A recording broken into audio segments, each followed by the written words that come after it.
Assalamualaikum warahmatullahi wabarakatuh. Perkenalkan, nama saya Andias Hadi dari program studi Ekonomi Syariah semester 3 Institut Paradigma Indonesia. Nah, pada pertemuan kali ini saya akan membahas mengenai peran studi kelayakan bisnis syariah pada murabahah. Nah, apa sih itu studi kelayakan bisnis? Nah, studi kelayakan bisnis adalah sebuah kegiatan yang dilakukan untuk mengenali suatu rencana bisnis dengan berbagai kegiatan yang menggunakan beberapa sumber yang mendapatkan hasil yang maksimal sebagai bahan pertimbangan dalam mengambil sebuah keputusan dan menerima atau menolak gagasan usaha yang sudah direncanakan. Nah, kita masuk pada pengertian apa sih itu studi kelayakan bisnis. Studi kelayakan bisnis syariah ini merupakan laporan sistem penelitian menggunakan analisis ilmiah mengenai layak atau tidak layaknya suatu usaha bisnis yang halal menurut pandangan Islam dalam rangka merencanakan investasi sebuah perusahaan. Nah, selanjutnya yaitu ada studi kelayakan bisnis terhadap suatu usaha tertentu memiliki tujuan dan tujuan tersebut akan memberikan manfaat berupa fungsi dari apa yang dijalankan. Nah, apa sih tujuan dari studi kelayakan bisnis itu? Yang pertama itu adalah ikhtiar untuk mencapai sebuah kesuksesan dalam usaha. Tujuan utama studi kelayakan bisnis sebagai bukti ikhtiar kepada Allah agar usaha yang dibuat nantinya mendapat kesuksesan, ridho dan berkah dari Allah. Untuk mencapai kesuksesan tersebut, kita mengambil analisis suatu kelayakan bisnis syariah dengan harapan semoga Allah dapat mengabulkan usaha yang akan kita buat. Nah, di samping itu, berdoa merupakan tindakan yang paling utama dengan meminta kepada Allah semoga usaha yang akan dijalankan atau yang dibuat diizinkan atau dimudahkan dalam menjalankan usaha tersebut.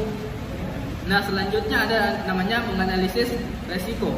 Nah, dalam menganalisis resiko ini, selain berikhtiar kepada Allah untuk mencapai sebuah kesuksesan dalam studi kelayakan bisnis, juga bertujuan mengurangi timbulnya resiko kegiatan usaha yang akan datang.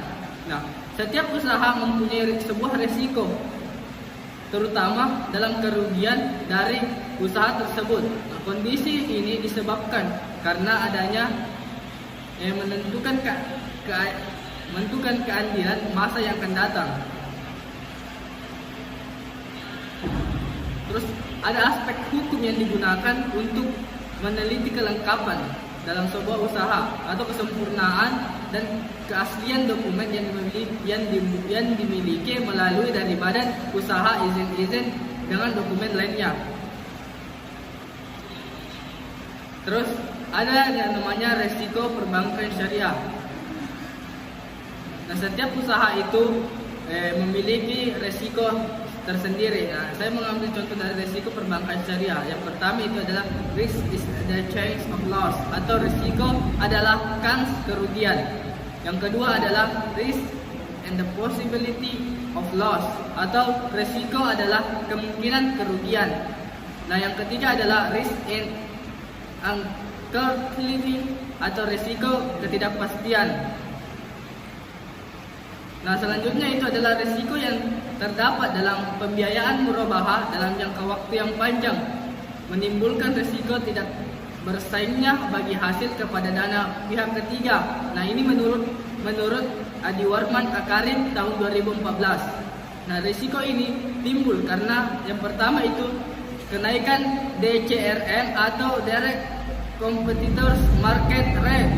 Yang kedua, kenaikan ICRM atau Indicator Competitor Market Rate. Yang ketiga, kenaikan ECRE atau Expected Competitive Return of Investors.